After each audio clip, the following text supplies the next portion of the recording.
All right. We're gonna go ahead and get started after the ladies get settled.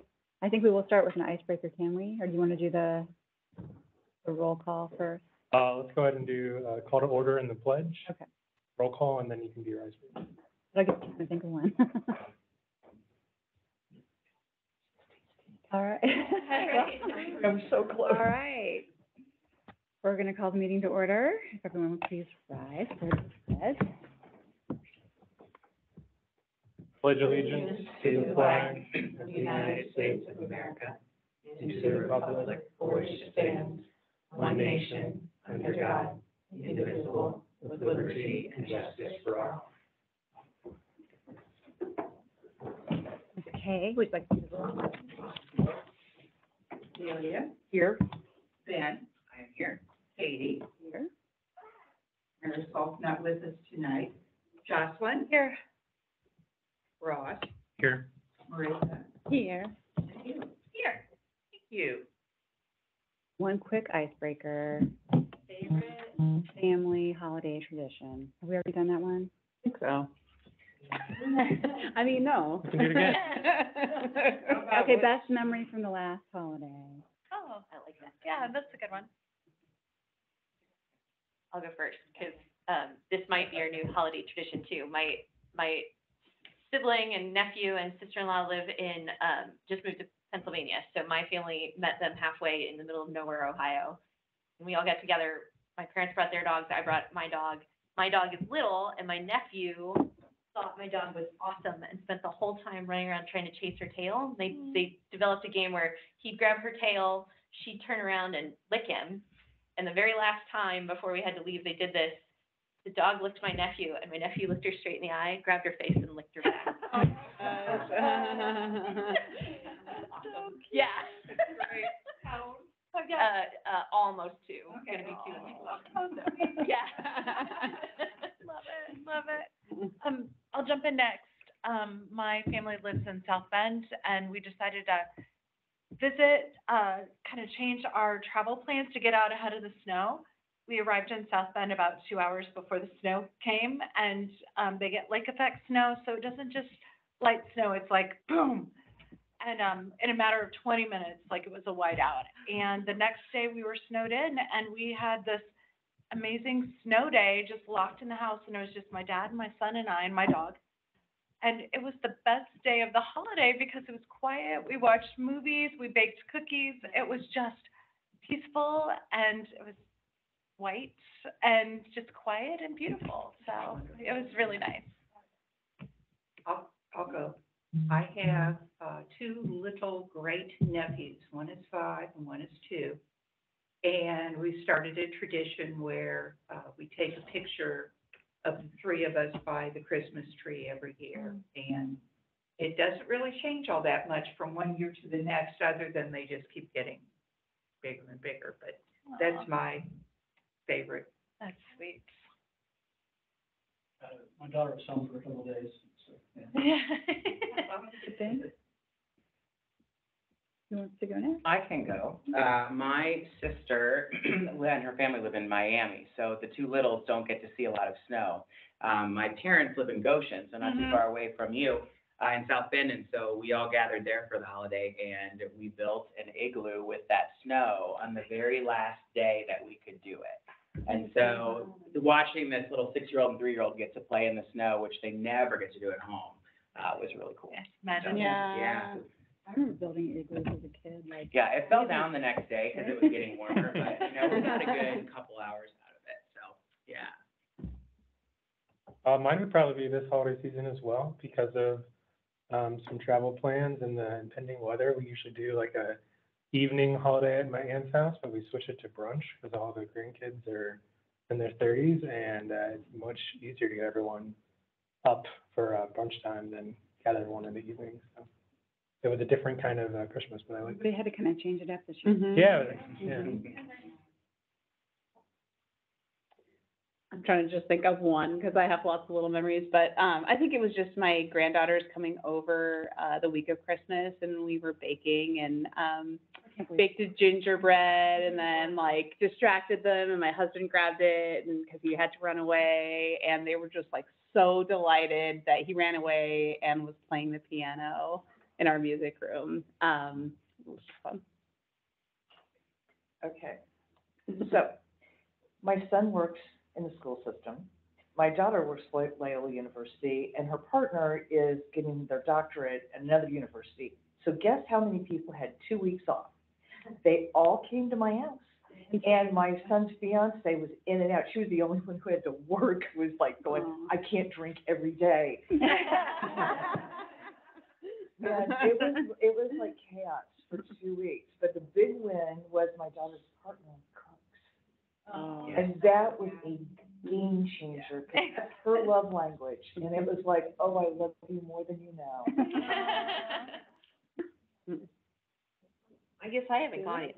I got to go to Arizona this year. We go every other year to see my family for the holidays. And favorite time was we played a game called How Well Do You Know Your Family? It's a card game. And it was just so neat. It was to get the young kids and the adults, and you ask questions like, you know, who's most likely to get if you hitchhike, who is most likely to not get picked up, or, you know, things like that. You know, and, you know, who's most likely to, you know, or it just, you know, who would you want to meet, what famous person? So you really get to know a lot of your family members and things. Who do you admire in your family and why, and things like that. So it was just really cool to just have fun and get to know each other better. Samantha, do you have anything? You want? Well, we had COVID this year, so that was fun. Your favorite memory? Well, actually, yes. Avoid everybody. Even know one. But no, we usually go to Florida for a week, so that's what we love to do. My kids are truly mine, and every year we give them a choice. A few presents on Christmas and then a week trip, or a lot of presents on Christmas and no trip, and they always pick the trip, so. So this year, we drove down in what we were calling Snowmageddon during like the storm from here to Cincinnati, where I'm from, to see my mom. My sisters couldn't make it into town, so we were the only ones that showed up for Christmas. And we took her to the Nutcracker, which was our family tradition. So my 87-year-old mother, we drove her through the storm, down to Cincinnati Music Hall, and saw the Nutcracker. And just like the look on her face was just totally worth it. Yeah. All right. We will, thank you for sharing, it was fun. So our first order of business is the election of the officers for this calendar year. So we're accepting nominations for chairperson. So I would like to nominate Katie Haig for chairperson. And I'll second that. All in favor? Aye. Any opposed? Okay. It's not technically a motion, but we'll call it. Sounded great. Yep. Thank you. I accept the nomination. And then also accepting nominations for a vice chairperson. I would like to nominate Ben. I will accept. All in favor? Aye. Any opposed? Okay, that motion Thank carries you as well. both. Katie, thank you. Yeah. That's exciting. Changing to the guard. David is very busy with the new baby, I understand. So I know he will be missed. So I will do my best to fill his And very have large shoes. good icebreakers, Josh. Yeah, okay, yeah, I'll have to The work most on that. important part. Yes. Delegate that then. That's fine. I can take it. Okay, all right. I promise I will try to be here as much as I can. Okay, so we're going to start with the consent agenda, which is a voting item. So that includes the minutes and the January 2023 financial report. May I have, we'll take a vote. I'll make a motion to approve the consent agenda as presented. Second. Second, And then, everyone? yeah. All in favor? Aye. Any opposed? And I was gonna say, I can roll call it if you want. I don't think we need to, but thank you. Okay, great. Motion carried as well. And on to new business, and we start with Marissa. What's Fisher's Parks update. Yes. I don't have a ton. This is our downtime. Hallelujah.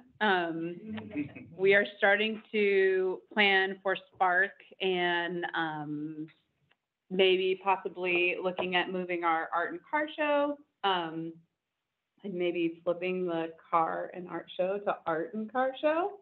I thought you might like that. But with all the construction with City Hall, it makes things logistically difficult. So we're looking at shifting things up north, like this way, and having it look a little bit more like a farmer's market, and then closing the circle and putting the cars around the circle. But starting on planning for that. And then the two other topics, Agri Park, our teacher in residence just got a grant through the HSC Foundation for a greenhouse out there. And so we matched that grant, and we are getting, we're actually getting it tomorrow, but we're going to be able to start all of our own seed out there, which is tremendous. We have 15,000 acres out there. So What size is the greenhouse? Like a prefab? it is a prefab. I can't remember the size. If you've been out there and you've seen our high tunnel, it's a little bit smaller than our high tunnel out there. But 15,000. Yeah. Yeah. Yeah. Yep. Mhm. Yep. I thought you were misspeaking. Yeah. And then we have a part-time makerspace position that's open. So if you know anybody that is skilled at wood shop, welding, CNC routing, any of those things, we are looking for a part-time employee. It's about 29 hours a week, and it's $18 an hour. So thought I'd put it out to this group. We have not gotten a lot of applications, so. Can I ask, what are the dates of Spark? Have you landed on them yet? Yes. Give me 1 second, sorry. They are the 20th through the 24th. The 20th would be a concert. The 21st would be the 5K. The 22nd is the car and art show. And 23rd is a concert. And the 24th is the festival.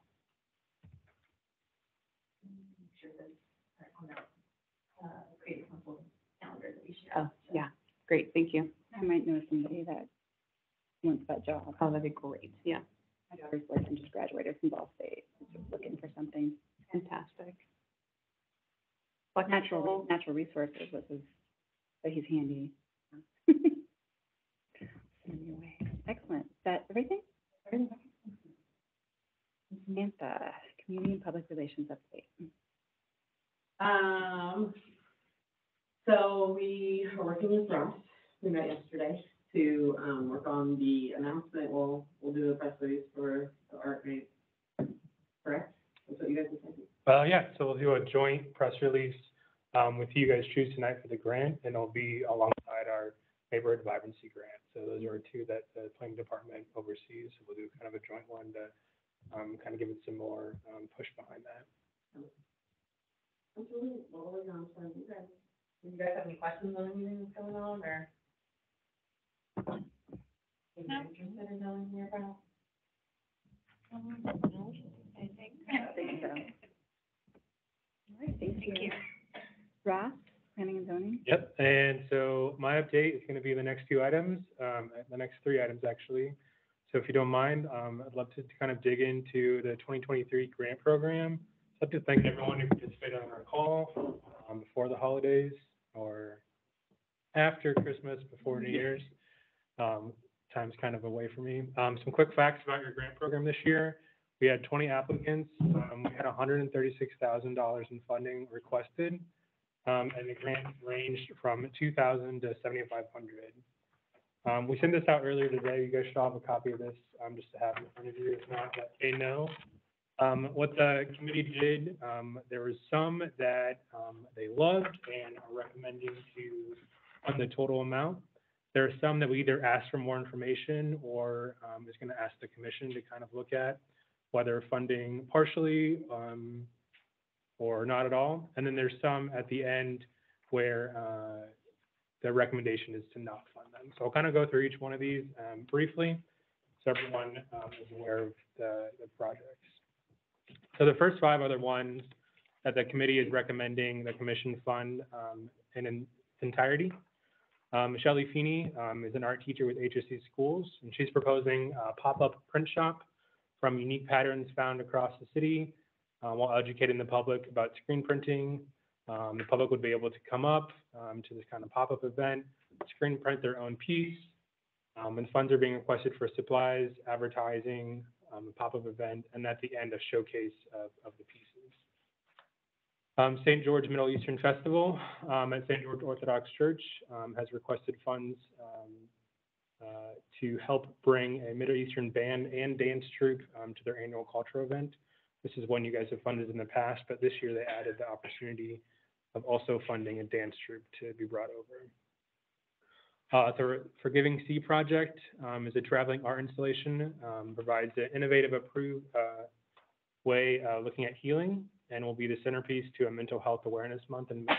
The piece will be available to the public throughout the month of May at the Hamilton County Community Foundation, and will be 4 events specifically tied with that, with collaboration opportunities with Fisher Art. Next is the Emerging Pearls Foundation. We wish to host a 4-hour event at Hub and Spoke with the goal of showcasing various forms of artistry, which includes music, spoken word, dance, sculpture, paintings, pastries, and photography. Also Black hair as an art form, live performances, and they're anticipating to work with 30 people of color artists. Funds are being requested to cover the cost of the event, and they have already started working with artists. And the last one on this list is Fisher's Art Council. They host monthly gallery receptions at Hamilton County Community Foundation. They're looking at paying 19 different music groups, 14 different events throughout the year. So if you guys were to fund those 5 in their entirety, that total funds allocated would be $34,750. I'll keep going. These are the next ones where either the committee asked for additional information or is recommending partially funding these. Fisher's Music Works in honor of Grant and Ashley Lansdale, who were killed unfortunately in a car accident last year.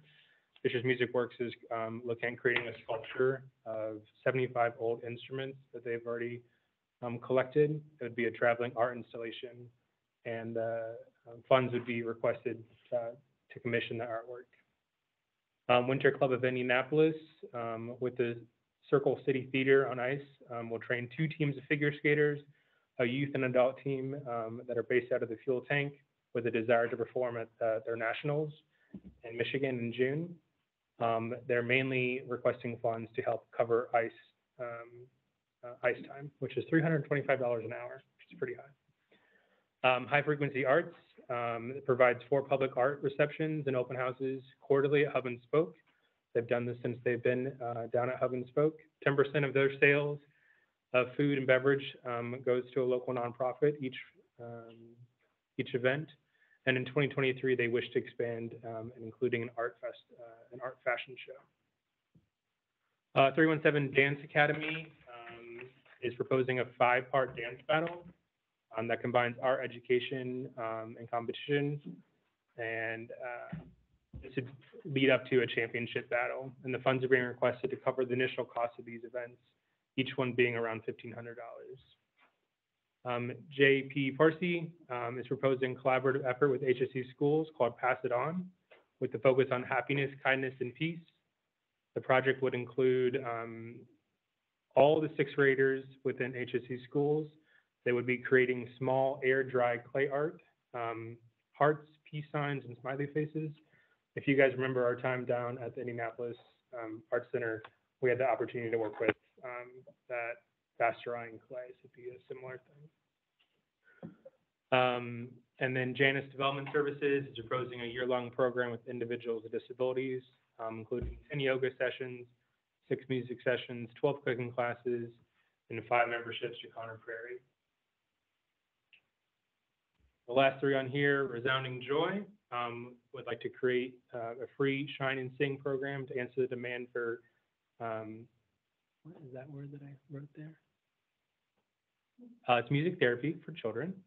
The grant funds would provide 40 sessions in different age groups, children 0 to 5, 5 to 10, and ukulele classes for caregivers.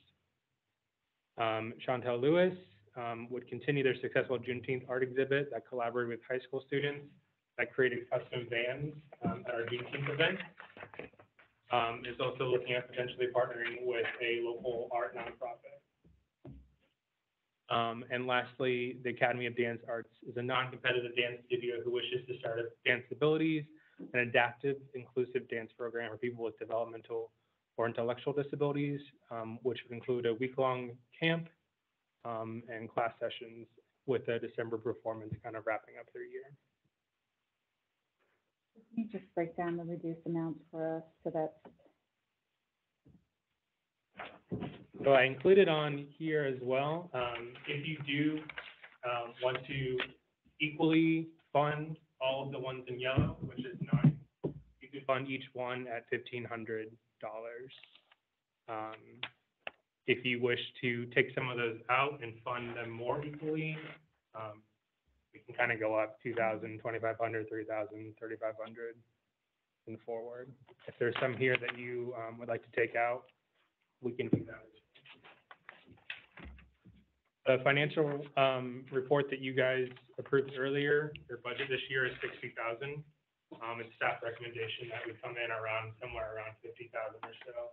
It gives us an opportunity to have a contract with someone for the creative council, as well as our maintenance assessment that we'll likely have annually as well. What do you think the probability of, if we say we funded all 9 and it's $1,500, that they would actually be able to finish the project with only $1,500? So I think there's a couple on here. High Frequency Arts will likely continue to have their art receptions with or without your funding. I think they would be grateful.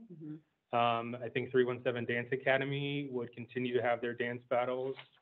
I do not believe that JPP Parsi would be able to do their project. I am under the impression that Fisher's Music Works will continue to try to fundraise for this art installation. It's very important to them. Winter Club of Indianapolis, I believe, will continue to try to find funding for their Circle City, as something that they've been doing. Janus will continue their projects. This one in general might not be one that they do. Resounding Joy is already doing classes in other communities. So this is just an opportunity for them to kind of move into the Fishers area. Is it recommended from the committee that maybe Chantel Lewis partners with the Emerging Pearls Foundation, if that's one that you guys do approve? And the Academy of Dance Arts, they do have classes already, but they are trying to expand, which is an ability for them to find some funding for this particular dance abilities class. I don't know what $1,500 is really gonna. Yeah. It's also such a big difference between the ones that are funded and then those, and I mean, so many of these are mainstays of the Fishers community. It's hard to. We also, I mean, the discussion was really, we want to fund some new people, right? So some of the people that we've been funding, maybe we shouldn't fund, maybe High Frequency Arts. But then, for me, it's really about impact and how many people we're able to serve as a result of the program. So I kind of prioritize things that way typically. Well, to kind of help us move forward, do you want to look at the first 5, and if everyone is in agreement, we can kind of check those off? Sure. Is that all right? The ones. The ones that are recommended in green? Yeah. That included Shelley Feeney, HSC teacher, St. George Middle Eastern Festival, the Forgiving Sea Project, Emerging Pearls Foundation, and Fisher's Art Council. So do we want to do a motion for that group, or do you want to? Sure. Have one complicated motion for all? Let's uncomplicated. So if you want to have a motion to approve those 5 as presented. May I have a motion to approve the recommendation? I will move to approve the 5 as listed here. And I'll second that. All in favor? Aye. Opposed? Okay, that motion carries. Could I ask a question about the yellow ones? And if you don't mind, Cecilia, I'm just thinking creatively, right? Because we just don't have enough money to fund the way that we want. Cecilia Janus, and I think Resounding Joy, and definitely Academy of Dance Arts, all serve persons with disabilities. And I was just wondering if there's funding available through the committee that you chair that could be supported and funded in just a different way. I'm just thinking creatively here, so I just wanted to We, toss that out. the Fishers Advisory Committee, on disability, we don't provide any grants to the community, you know. These are usually, well, Janus is a non-for-profit, and, not sure, Resounding Joy, I don't know them, and Academy of Dance Arts, I don't know that group either. Those look like they're for-profit. I don't know the Resounding Joy, is that a non-for-profit, or? But anyway, we do not have a grant program through our advisory committee, yeah. Just thinking out loud. Is there anyone that we could strike that we, I don't know, maybe start that way? If something doesn't align, is there anything that stands out we could take off the list? Did we, sorry, this is kind of on that same track, but Yes. did the Jeanette Pomeroy one, did we hear back from them? It looks like there's a little more information here maybe than there was the last time, if memory is serving me correctly. Yes. Okay, because I know there were some we were waiting for some clarification, and this is one where I wondered if the art teachers were ready to do that, if they had room in their curriculum to do it. As someone who tries to squeeze all that stuff in every day, I get it, so, do we know more about that, Ross? We do. So I asked, have you coordinated with HSU school sixth graders to know if this is something that fits within their curriculum? Pretty easy question. The response back was, thanks for the committee's consideration. Here's what I've done to date. I reached out via email to all sixth grade art teachers as well before the holidays. No one responded. I have a feeling that no one will respond unless the grant is funded. I have since reached out to Shelley Feeney, the art department chair at Fall Creek Junior High. She and her colleagues will participate. She stated that they would be on board to participate. She suggested expanding the options to 5th to 8th graders with the idea that some teachers will likely opt out.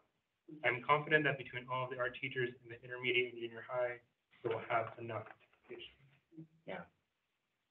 They know on that one based off that.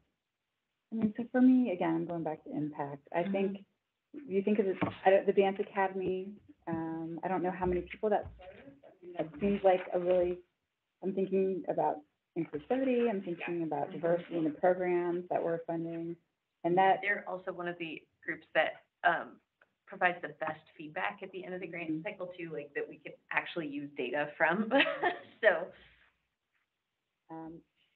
the Janus proposal, I think, is interesting. I mean, do we know how many people can be served in those sessions? Like, if we were, would we pick, maybe, I keep going back to, like, if we do 4 at 4,000, what are the 4 that we would choose? Because I think that's the most likely for them to be successful, since those are all $7,500 requests, so. Well, it's also including memberships to Conner Prairie and that kind of thing, I don't know. Personally, I mean, this is just me speaking, I like the, 31 7th Street Dance Academy, targeting like the young adults, or young teens or whatever. I also like Academy of Dance, for inclusive adaptive dance programs. One thing that we don't really have in the city is opportunities for people with disabilities to do something creative, and there aren't any programs. There's a lot of isolation and lack of activities for them to do, but I was wondering, I had another question on the traveling art installation, the Fishers Music Works. The final, would this installation or sculpture rest somewhere at the end, that it would stay in Fishers somewhere, or? So that was a question I reached out. I didn't get a response back. Okay. Do you have any idea? I have heard of this concept before in memory of Grant and Ashley. and I've seen the instruments that they're all brass instruments, which is what Grant played. My understanding is the idea of traveling it around so that gets that exposure throughout our community, and then would eventually rest somewhere. I don't think, maybe you didn't get a response because maybe that, hasn't been determined yet based Right. upon what the sculpture ends up being and how much space it requires. I don't think it'll just be stored in a closet somewhere. Could it be stored at the new, arts complex, you know? Yeah, I'm not maybe? sure. I think it's Could worth- that be, you know, something, I mean, I think I would I think entertain that idea if it was something that stayed within the community that would honor those folks from our. I mean, staying within Fisher seems like a pretty easy ask. Yeah, Mhm. right, yep. Once it's created, I think we have lots of Opportunities for it. Whether it's down here or somewhere located within a city property. I do like it as public art as opposed to.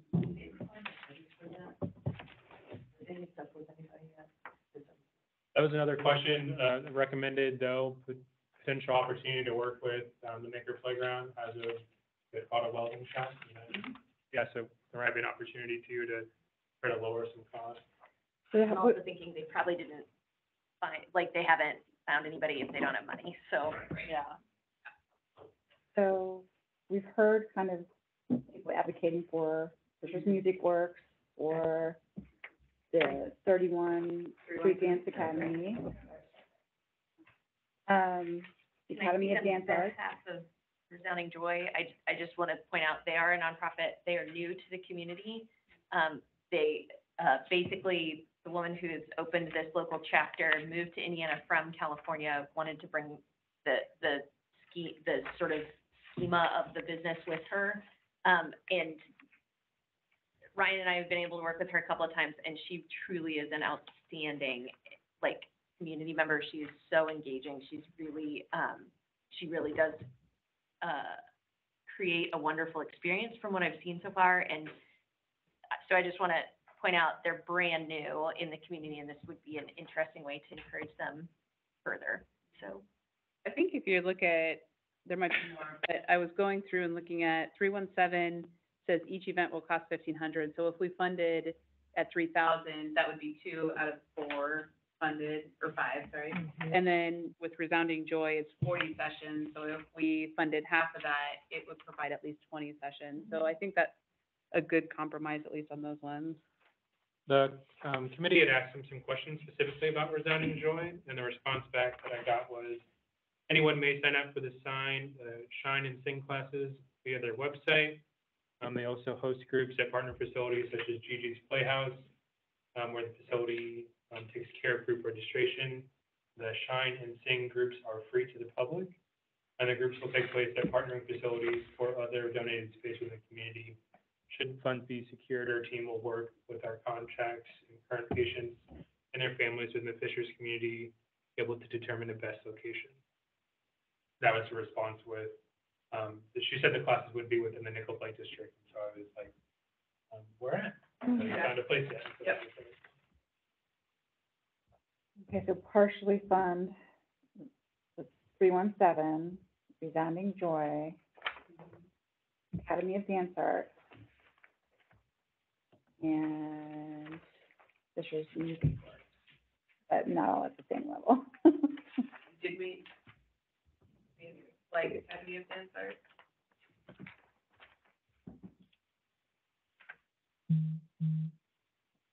This is the one that I was asking. I think it's I thought it was a for-profit. Yeah. They are, yeah. And it's, Fairly expensive. Yeah, so, I have several colleagues who have kids that are, you know, that dance, and I think the non-competitive piece is the piece that makes them different from a lot of other studios. Because, you know, competitive dance is, if you know anything about that, you know that that's not only expensive, but also unbelievably time-consuming. Yeah. But that's not for everybody, you know, some people just want to do it because they want to do it, and I think, so that would be the draw for me on that one, for sure. But if you have a kiddo with a disability, you still have to pay. Yeah. As listed here, and I don't love that. Yeah. Yeah. But So then you go back to how many people are you actually serving, or Yeah. would this actually serve?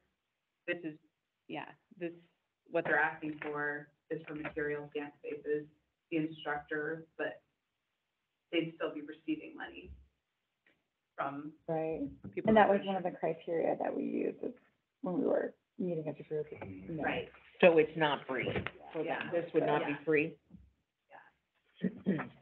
All right, so Sisters Music Works, 317, Resounding Joy, and then Shantae Lewis. Shante, I think that one was great last year, and I think She's good. she'd be Able to do, again, again, with a reduced amount, she'd still be able to have a fairly big impact, and we could suggest the collaboration with Misaki. Since that's 4, if we did each at 4,000, is everyone comfortable with that? Ross, do you remember, did Sisters Music Works come in for one last year? Yes. Did they execute it? The reports are due on. I just couldn't remember. I was just thinking about sort of making sure there's a good mix of new and old. So I couldn't remember if they'd applied before. Yeah, in response to new and old, your new would be Shelley, Forgiving Sea, Emerging Pearl. I think 317 took a year off last year. Resounding Joy. Yeah, it feels like a good mix. Yeah. Okay, so may I have a motion to approve the recommendation to partially fund Fisher's Music Works, 317 Dance Academy, Resounding Joy, and Shantae Lewis?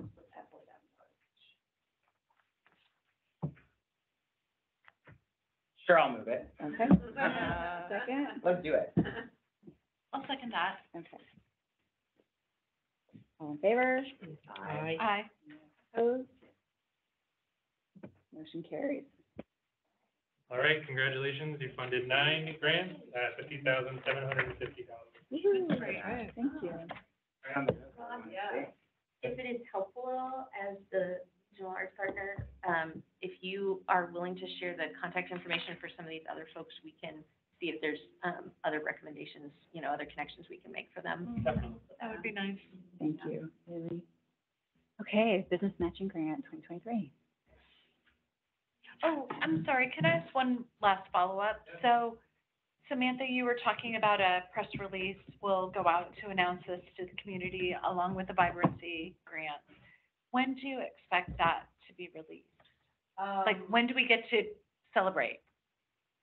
I'm hoping probably February now, by the time, well, it's gotta be because the vibrancy grant doesn't close until January the 31st.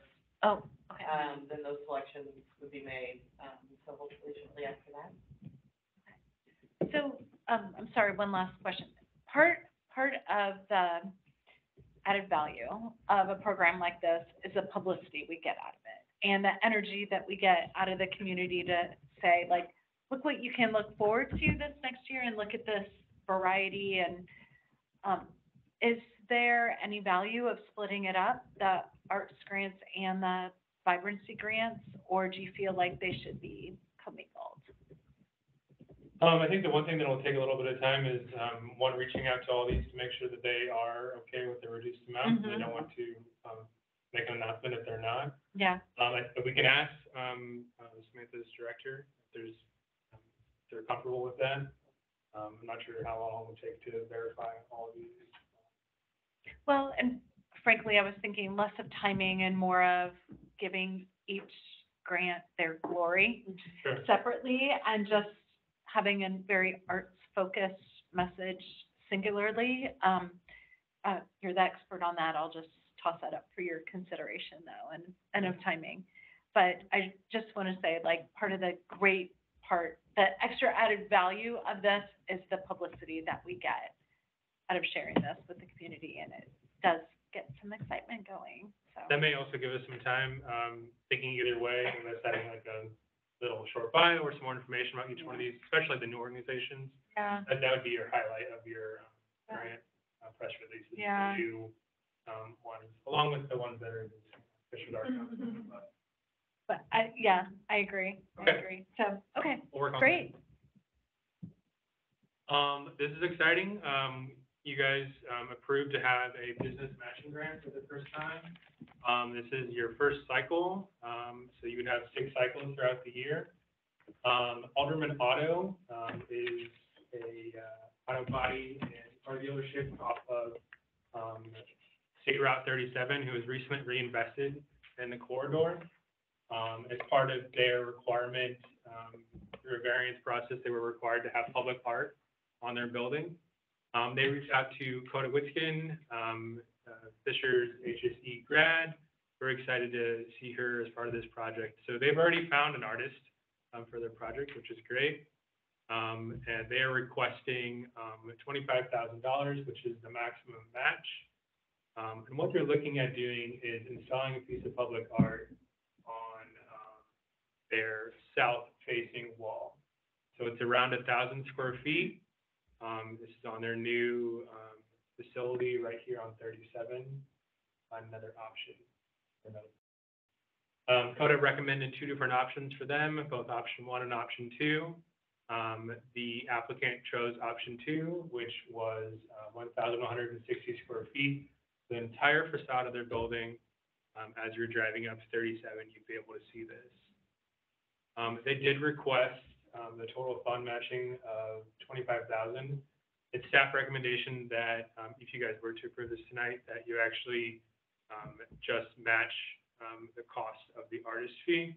They're doing some landscaping relocation and stuff like that because of their construction. I feel like that is on the developer to figure that out. So I'd really like for you guys to only match half of the artist fee.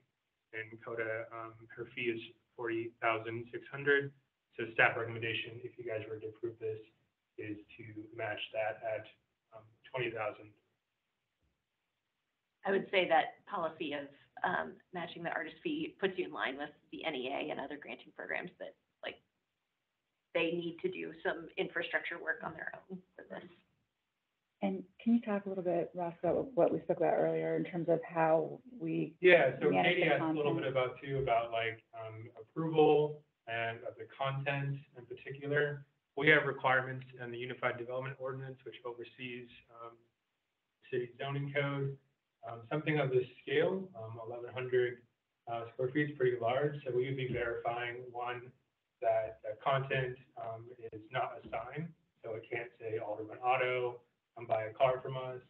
It also can't have anything that is negative or unappealing to the general public, right, for lack of a better term. So staff will be looking at this too to kind of verify that it does kind of meet that public art standard. If you guys would like to see it before give out funds, that's an option too. Or if you can rely on staff to say, yes, this is a good public art piece. I have full confidence in Coda that what she'll be presenting to them is well-mannered, in line with her work that she's providing. Does that mean there's no standing public arts committee then? Or, because there's been a UDO committee in the past and sort of that would look at things like this, right? Does this not go through that process? That is still standing. It's needed as needed. If that's part of your requirement, we can definitely have that group look at this. So whenever a piece of art, she's verified with the owner and that they approve it, then we can have our group look at it as well. Do we have current membership? I think a lot of people who were on that committee are probably not, like Jamie was on it. And Yep, so it's any commissioner who wishes to participate, someone from Nichols Light Arts, someone from Fisher's Art Council, and then someone from Hamilton East Public Library. I had the same question, Amy. I think that's probably a good idea, just for us to put our stamp of approval on Sure. it. We don't have to have a meeting. I think an email would be sufficient. Okay. My Everyone else. understanding too was that committee was formed to basically help take pressure off staff and elected officials because you have somebody else putting, sort of putting that stamp of approval on it, so. May I have a motion? Are there any other questions for Ross? What is the timeline? Do we know if this were to proceed tonight? Yeah, so she did provide a timeline. The mural would be installed in August of '23, or pending any sort of weather issues, in June of '24. Knowing Coda, that is likely when she is available to paint, because she is highly sought after now. So she probably gave them 2 different times that she was available. So, to answer your question, if you guys were to fund this tonight, we'd likely see a turnaround in August. So that may I have a motion to approve the staff recommendation to fund the business matching grant, at $20,300, along with approval of the content by the subcommittee. I'll make that motion, please, that you said very well, by the way. Second. All in favor? Aye. Opposed? All right, motion passes. Got a lot of votes today. We're on a roll. Yeah, keep going. All right, KPIs. All right, so staff has been working on this internally. We had a great discussion, with Marissa and Jake from the Parks Department, and really looking at, KPIs and the fact of measuring for impact. So Megan, biggest issue, can't be here tonight, has kind of put this together. This was attached to your agenda. So this is stuff that we're gonna start looking for, starting today. We're gonna move forward with this, unless there's anything that anyone in this group would like us to look at as well. So I'm gonna kind of read through this. So below is a list of suggested KPIs to begin capturing. The planning department will be responsible for collecting this information. Grant recipients will be required to submit, as part of their final report, these required metrics. The overall metrics we're capturing annually would be the number of artists served through grants, contracts, and licenses, the number of art organizations served through grants and contracts, a total number of grants and contracts awarded, the dollar amount of awarded grants and contracts, the percentage of grants or contracts awarded to individuals from or organizations representing historically underserved communities, and the number of public art projects completed during the year. She's also outlined that final reports for grant recipients include the number of performances and exhibits, the number of attendants and participants, the number of new works created, the number of volunteers, if they have any, what sector you're associated with, whether it's nonprofit, commercial, or public sector, where your event was held, and where, if any, of a web-based opportunity was participated. We also have some other metrics that won't be able to be identical on everyone, but did your project go as planned? Was there anything that came about that was great, a happy accident? How did you think your project was contributing to the development as an artist? Was your audience participating profile something that they might not ask for, though? It's like age, gender, ethnicity, and how they responded to your work. And what challenges did you meet along the way, and how did you overcome? This is what we're going to start off with right away, but we're happy to collect any other data that you guys suggest. The grant recipients also have to report their budgets, don't they? They do, yes. And that's something that our committee talked about. If they do have a budget, specifically, I think Ryan brought it up, but we'd like to then provide it upfront too. And, but in terms of the final project, I think we need to see not just what money they used from us, but what the overall project cost, because in order to calculate economic impact, you need number of people and dollars spent. So, to tell that larger story, I think the overall budget's really important. Okay. So what's the overall project cost? Yep. This is all really good data. I wonder if we can also require the grant recipients, or, any program that we're doing, like if we could provide a general survey that they could send out on our behalf, so we're getting the same kind of consistent information and feedback. So if we're asking them to report on like demographics, for example, people have to self-identify and self-report that, right? So it's, if we have a general survey that's consistent that we send out, that might be helpful, and we can give them, then it would have to go to a central collection place. On that demographic side of things, it looks like I've now seen this from the IAC, Arts Midwest, and the NEA, which is by your best estimate, what population made up 25% or more of your audience, and that might be a good way to help address what could otherwise be. Yeah, you're asking people to make assumptions about people. That's not a good practice. So are you recommending that, Haley, or not recommending? I am recommending that, phrasing it as, by your best estimate, what population made up 25% or more of the audience? And they split that into two questions. One focuses on race, and one focuses on, or race or ethnic background, and then the other one is, like folks with disabilities, folks in institutions, poverty line. I see the same language in all three of those places, so I'll just copy and paste it and send it to you. How about that? But how do you capture that? That's a good question, because I'll tell you, like, when I've been at the Spark, you know, and I look around, and that's a metric that I was like, okay, do all these people live in, like, what's the percentage of people that live in Fishers? And it seems like it's very diverse, but how do you capture that data? Because you can't really ask people. It's really on. So surveys Surveys. that you Yeah, leave there on the. You would send them out to attendees if Oh, you okay. captured email addresses or something, or, they would have to but they have to self-select. Then you have to have a statistically relevant sample size. So if you have 2,000 people, you would need like X number of people to make it statistically relevant.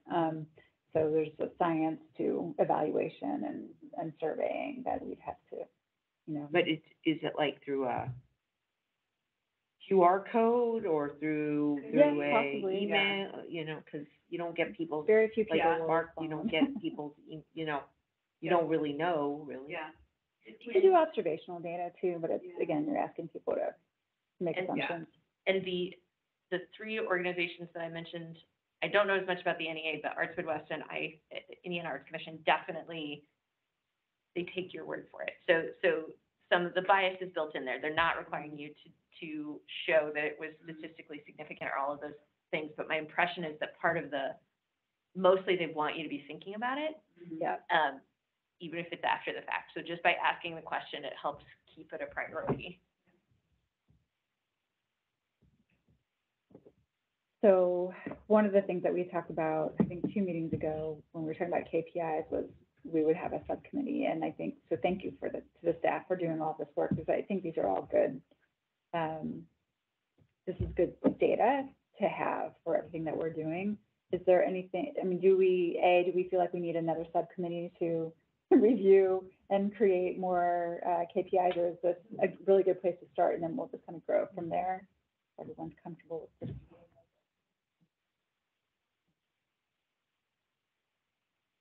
Do you think that, well, do you think there's value in, let's say, all of these groups that we're funding for this year, for them to come back at a meeting and just share via a PowerPoint with some of this data and some pictures, or, you know, a follow-up with us just to see, like, if we didn't get to go to those events, to be able to see it visually and to just, for them to share this data?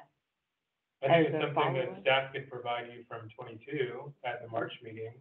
So their reporting is due, you know, we're kind of shifting on time. So their reports are due January 15th from the 2022 cycle. So staff can put some together, and I can look at, see if anyone's available to come in. But their reports are due, so I could put together some stuff. What do their reports consist of? Because it sounds like that's really everything that Cecilia is asking for is in the report. Yes. Maybe even just like as an attachment, if that could go out in the agenda, that would be great. Okay. We'll put it all together. Does that sound good? So, yeah, just to get copies of the. Yeah, or pictures. I mean, they wouldn't have to necessarily come in person, but just something that would have the visual aspects Sure. of it, and some data, like, okay, this was the event, and these are some attendees. pictures, and this is, you know, I don't know. I'll go through all the reports from 22 and put together something that's digestible. I think that's a great idea. And we could even invite them to attend the next meeting. So, you know, maybe they don't need to present, but just to be in the room so we can create this relationship.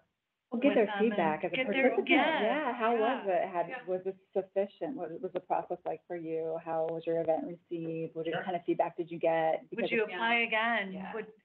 Yeah. I think that's a great idea. We can do that. Okay. How do people feel about these KPIs at this moment? I'm sorry, I did have one last question, and that was, being mindful about the annual report that we have to submit for the cultural district. Does this satisfy, Ailey, does this satisfy what we need there? Not only does it satisfy it, but I think the IAC is restructuring that and making it even easier in the Oh, future. So okay. at any moment, the cultural district program is influenced by the state legislature for sure. And if at any moment the IAC thinks they can push through a bigger funding package, that would require, like, in order to do that, they'd have to get deeper or more reporting from us. That could always change. But so far, I think the reporting standards are loosening for cultural districts, and that they will be eager to have these stories as much as anything else from this. So yeah, I think you guys are right on track. The new grants are going very narrative based. Yeah. Which makes sense. Good, okay. So what do you need from us to continue? We're just going to launch with these KPIs. Can we reserve the right to? You are free to reserve the right to add, edit. subtract anything, but we are good to go starting with these right away. Ross, can I ask, these align, do you feel like these align with the rest of sort of the city's performance measurement? Is there language we can put with that? I would think that would help us build the case for funding in the future if we really show how we're supporting the city's overall goals. I think that's a great question. I think this committee, David specifically, bringing out KPIs multiple times, I think was the first time that maybe some of us thought about it from that perspective. So I'm not sure if it aligns with anything else that is existing. I don't know if you have any other insight that you could think of, but. And it's a fair question though, and I think you guys collecting this data at the very least, to your point about receiving additional funds in the future based on this information and showcasing how these funds impact the greater community.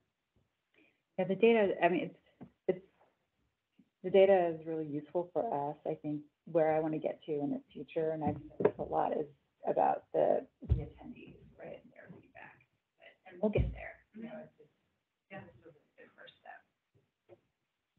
One thing that Parks brought up, and I won't speak for Marissa, I will speak for Marissa, because it's positive, because of the success of our events in the past year or so, and people wanting to get out because of COVID, we've been switching to a model that is ticket-based, and with that has the opportunity really to start gathering some additional data. Yeah. Where before, people just came to events and Yeah, were like, show up. 1,000 people came. She has the opportunity now to capture some more. We're seeing. Resident versus non-resident that you brought up, so you're able to pull that information really easily. I was gonna say, I know on a statewide level, the anything we can do to connect to tourism will be helpful. We've been talking to our partners, especially in the botanical garden world, and over the last few weeks, because at Newfield, our festivals have are starting to like go down or kind of flatten out. Like the attendance, people are not as eager to go out and buy tickets. We have a lot more walk-ups actually than we have because we were ticketing everything since COVID, and we're seeing a lot more people just kind of showing up and not going to our website and informing, keeping themselves informed, you know, in advance. And it's definitely fewer people than we had last year. So that seems to be a trend, and it was in Atlanta, it was in Philadelphia, it was like all of our partners that we kind of benchmark with. So it'll be interesting to see if it stays, and maybe people want to stay like hyper local, and that would be amazing. So. One last thing, I guess, I want to try to see, could we capture photos of the events? Because again, through grants or whatever, if we as a city are applying for something, we can highlight all these cultural events that we've.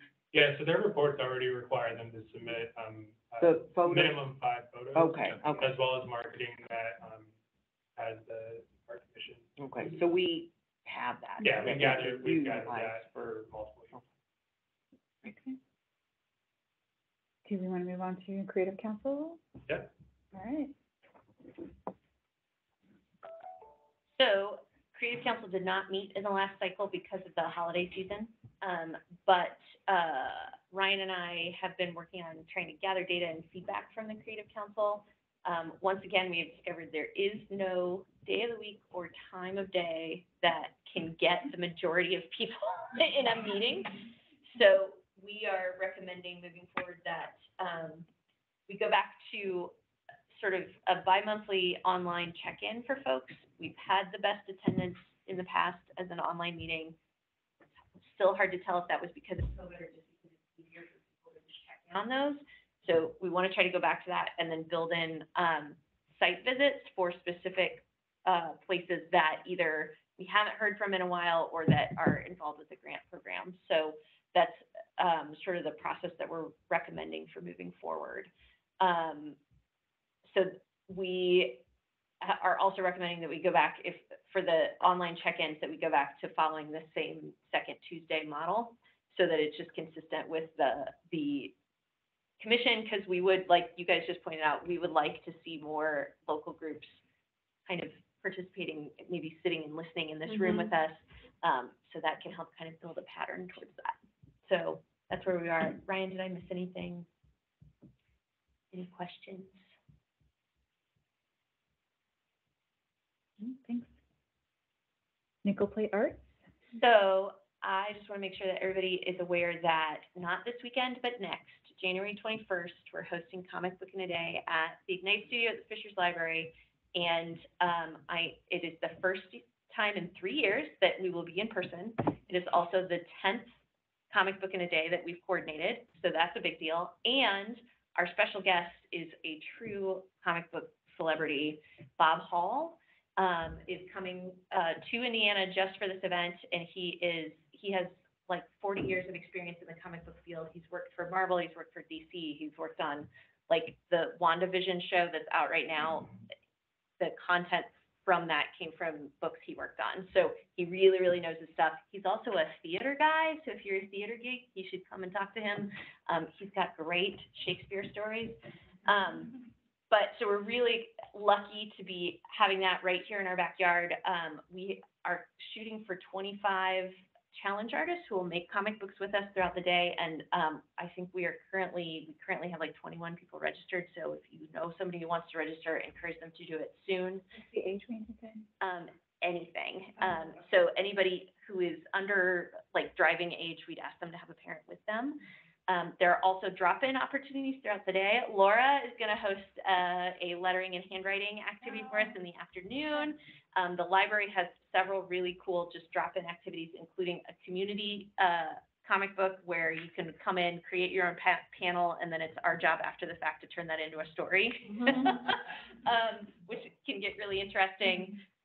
We think we may have cosplayers and some other really just amazing folks coming out of the woodwork for this. So it'll be a great, great program, and no ice and no snow that weekend is allowed. So we really need it. We really need it to be perfect. So that's our big announcement. We also, of course, have new exhibits at Meyer Nejum and Fort A. Ray. And of course, off the top of my head, I can't remember when our next reception is. Ryan, do you know? Do I have it written down anywhere?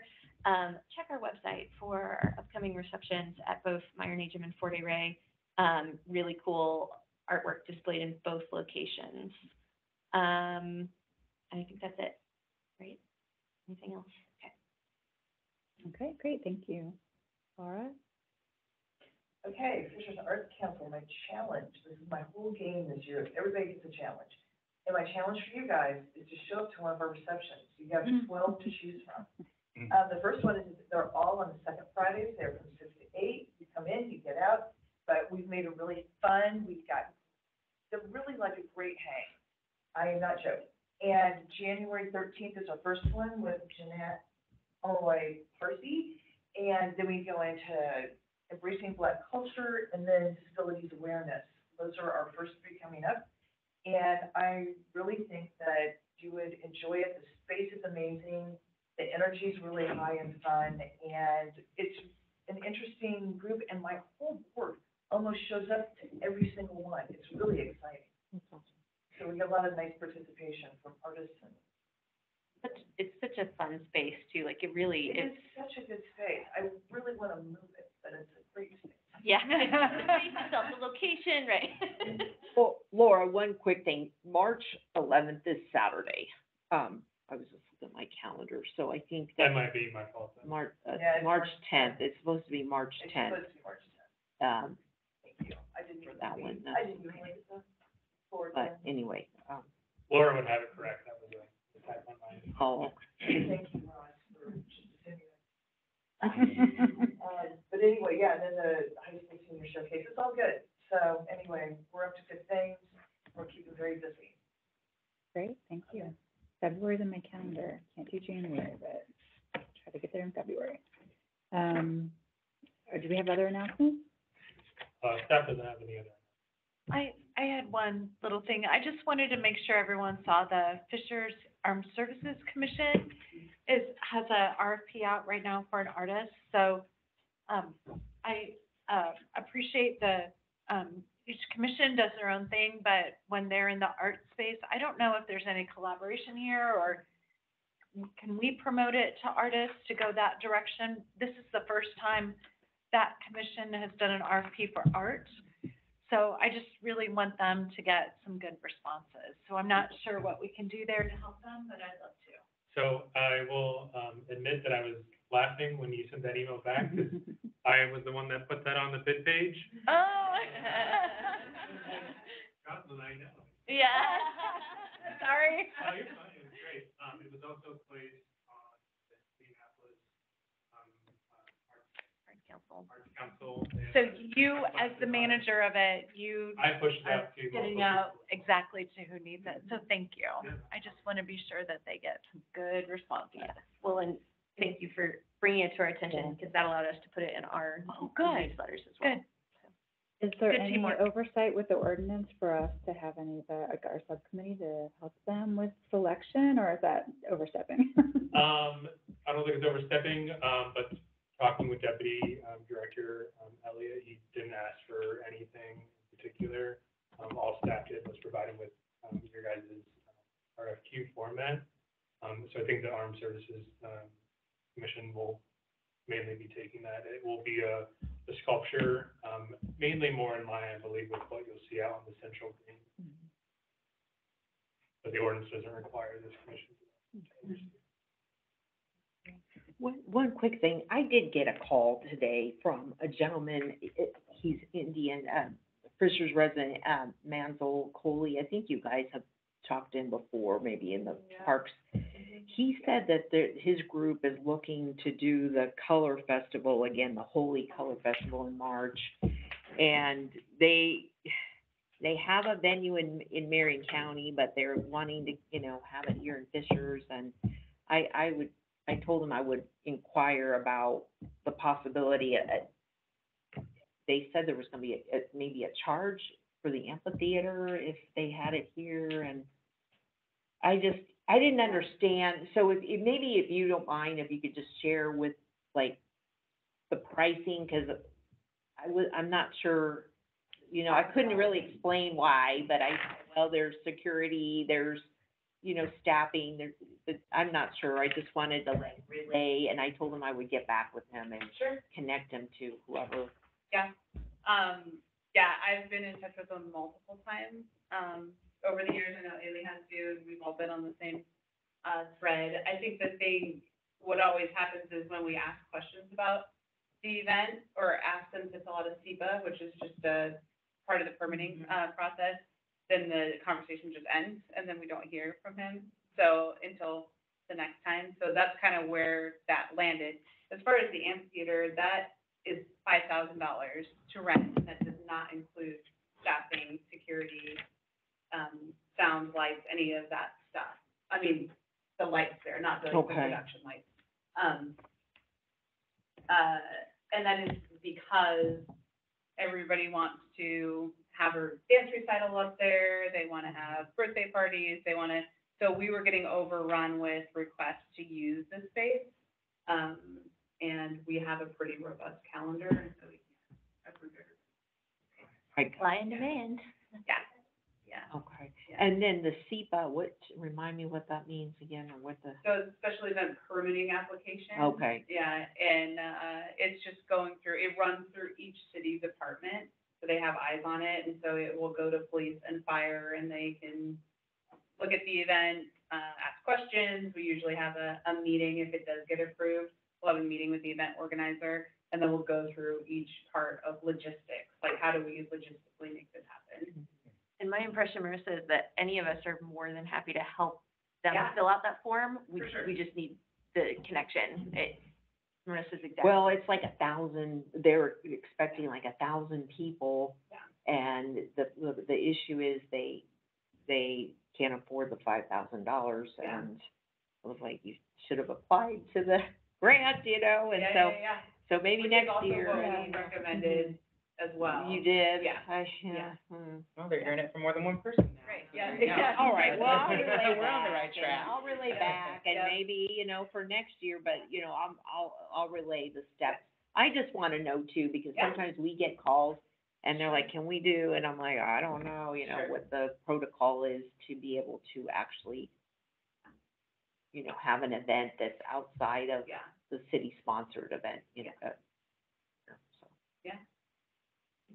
We want to talk about vacancies and when those will be filled. Yeah, so you currently have 2 vacancies on your board, the 4 of you, plus Marisol. Because you're in attendance, have all unwillingly or willingly agreed to participate, so thank you very much. Like you said, there are 2 vacancies. It is my understanding that the administration will be filling vacancies on all committees and commissions in February. Multiple names have been provided up to them, so I hope that we should get someone soon. So likely at your next meeting, we'll be having two happy faces. Excellent, thank you. If you guys do have anyone else that you'd like to suggest, please forward that on to Megan and myself. Anyone that you've suggested in the past, we have that list already. Any other announcements or comments?